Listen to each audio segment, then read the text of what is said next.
क्षणाचा आनंद देवा छत्रपती शिवाजी महाराजांच्या जन्मस्थळाच्या पायथ्याशी आपण सगळे मंडळी उपस्थित आहे. छत्रपती शिवरायांना मानाचं वंदन करतो. श्री स्वामी समर्थ प्रतिष्ठान आयोजित स्वामी समर्थ महाराज प्रकट दिन सोहळा या ठिकाणी संपन्न झाला. अतिशय सुंदर आणि देखणं नियोजन आज आमच्या या प्रतिष्ठानने केलं आहे. मी आमचा नक्की शिंदे जो आहे आणि त्याचे जे सहकारी आहे त्यांचं मी मनापासून कौतुक करतो. म्हणजे बाबूराव पाटीलच्या नारायणगावच्या शिवजयंतीच्या नंतरचा देखणा कार्यक्रम जर आज पुन्हा पाहायला भेटला असेल तर तो किल्लेश्वरच्या पायथ्याशी स्वामी प्रतिष्ठानने आयोजित केला. त्याचं कौतुक होणं माझ्या दृष्टीने अतिशय महत्वाचं आहे. आजच्या या प्रकट दिन सोहळ्याला अर्थात स्वामींचा आशीर्वाद घ्यायला आपण सगळे मंडळी मोठ्या संख्येने उपस्थित आहात. मला भीती होते मनामध्ये, मी मनोजला आमच्या बोललो की बाबा लवकर आवरणार तर लोक उठून जाते. पण मी आज पहिल्यांदा असं पाहिलंय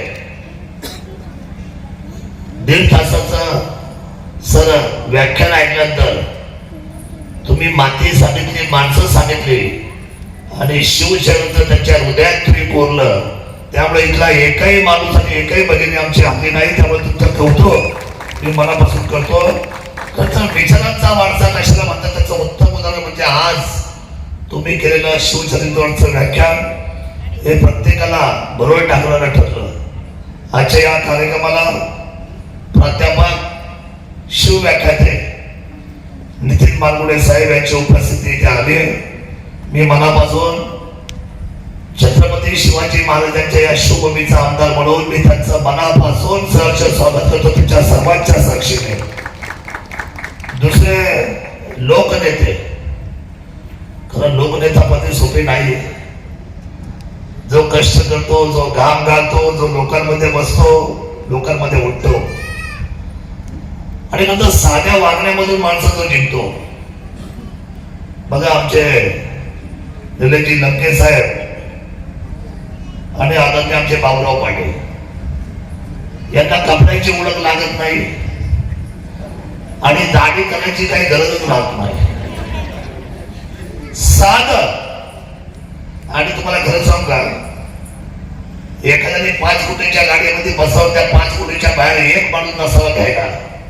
पण एखादा माणूस मोटरसायकलवर यावा, लोकप्रतिनिधी म्हणून त्याच्या भौतिकीकरणा पडावा, त्याचं उत्तम उदाहरण म्हणजे ही माणसं आहे. आणि त्यामुळे माणसातली माणसं ही अभिप्रेत असतात, ती एकमेकांना हवीशी वाटत असतात. आपल्या नावाला आपलं काम शोधलं पाहिजे म्हणजे सतत थकत असतात. मी सन्माननीय खासदार आमचे सन्मित्र मला म्हणतात दादा खरं तुम्ही माझे गुरु आहात. मला आलेलं होतं काय गुरु, आता मी तुमचा गुरु आहे ते थोडस ठीक आहे, परंतु तुम्ही त्या पद्धतीने वागला म्हणून लोकनेते झाला. मी आदरणीय लंके साहेबांचं आपल्या सर्वांच्या साक्षीने या शिवजन्मभूमीमध्ये मनापासून सहर्ष स्वागत करतो. शिवसेनेचे तालुका प्रमुख सन्माननीय आमचे सन्मित्र भाऊ पाटील उपस्थित आहेत. खरं तर साहेब हा फिरून म्हणजे रणसाळा इथं बसलाय जे तुम्ही सांगितलं तो हुरहुर मनामध्ये राहिली. पण अशा कमी वेळामध्ये लढला. ही लढाई अख्ख्या जिल्ह्यामध्ये प्रसिद्ध झाली आणि अतिशय सन्मानपूर्वक स्वाभिमानाची लढाई त्यांनी उभी केली. पडण्याचं दुःख नाही, पण खंत मात्र लोकांच्या सेवेची आपल्या उरामध्ये येऊन बसला. आमचा पुरवठे रणसाळा इथं बसलाय. त्याचं नाव आहे अतिशय दानशूर आणि अतिशय कमी शब्दामध्ये बोलणारे आणि लोकांना प्रत्येकाला आपलंसं बनणारे सन्माननीय आमचे बंधू संतोष दादा चव्हाण या ठिकाणी उपस्थित आहे. मी त्यांचंही कौतुक करतो. व्यासपीठावर संतोष भाऊ वाघ आहेत, आदरणीय श्यामभाऊ आहेत, आदरणीय अरुणजी आहे, आदरणीय अविनाशजी आहे, प्रदीपराव आहे, सन्माननीय संतोषजी घोटणे आहे, सचिनजी गोलप सुद्धा मला अभिमन्यू वाटतो. असा लढला हा आमचा अभिमन्यू 100 मतांनी पडला. काय मानायला वाटतं ना अशा वेळेला 1 मताने पडणं, 50 मताने पडणं, 100 मताने जाणं. पण माणसाच्या मनावर जो प्रभाव टाकून जातो. लढ्या खूप झाल्या, धनाची माणसाची लढाई झाली, सिंहगडाची. पण छत्रपती शिवाय बदले होते. काय बदले?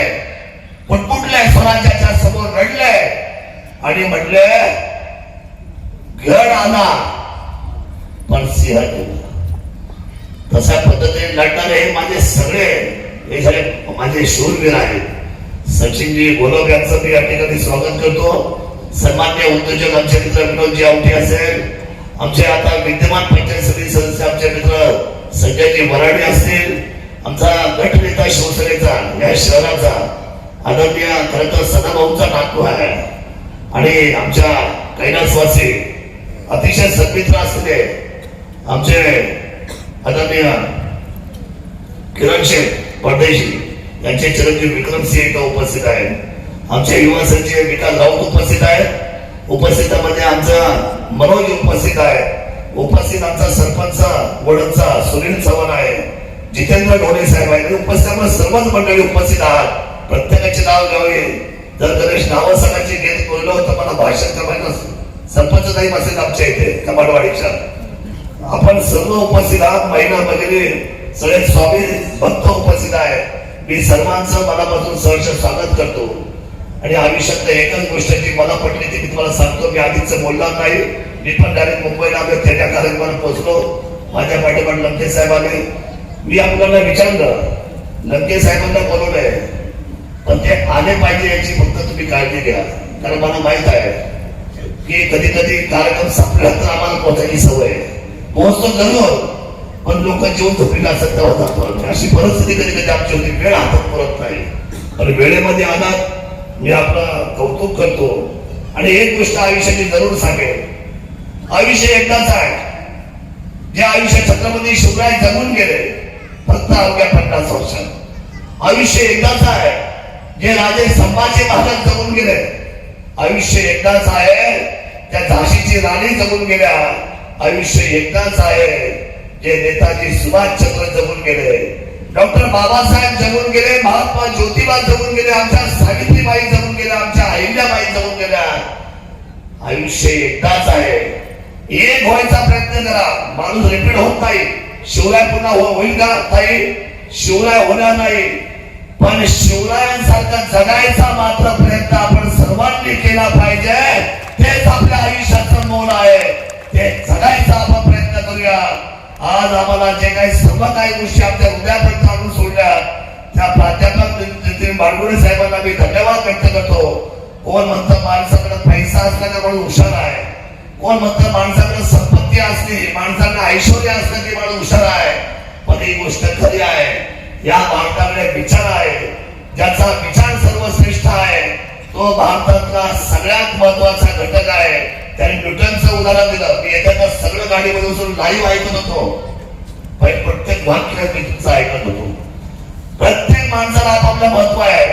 एकमेकांची स्पर्धा न करता आपण आपल्या पद्धतीने आपल्या आपल्या क्षेत्रामध्ये जर प्रगतीचं पाऊल टाकलं तर मला असं वाटतं एकजुटीच्या जोरावर या जगामध्ये सगळ्यात उंच जर कुठला झेंडा असेल तर तो माझा तिरंगा असेल. माझ्या हिंदुस्थानाचा, या अखंड हिंदुस्थानाच्या टेमाच्या स्वराज्याचं संरक्षण द्यायचं असेल तर आपण सर्वांनी कामाला लागलं पाहिजे आणि प्रत्येक वेळ आपला सत्पात्र उभा केला पाहिजे.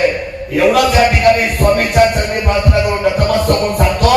आपल्या सर्वांना उदंड आयु आरोग्य मिळावं ही प्रभूचरणी प्रार्थना करून माझ्या शब्दाला विराम देतो.